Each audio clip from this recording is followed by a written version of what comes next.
Nagpalabas ng imbitasyon sa pamamagitan ng Facebook page ng Negosyo Center Kamsur Buhi ang lokal na gobyerno ng bayan ng Buhi para sa mga interesado sa kanilang skills training and entrepreneurial seminars na unang gaganapin sa April 22 na may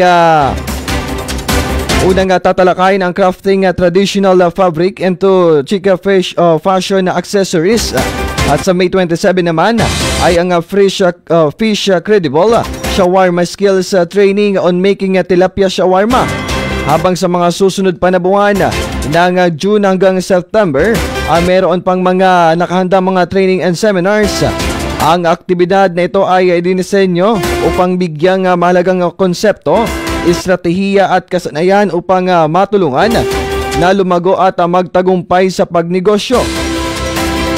Samantala, para sa iba pa mga impormasyon, maaari nyo makita ang kanilang Facebook page na Negosyo Center Kamsur Buhi na nakapaloob ang impormasyon at iba pang mga kaganapan.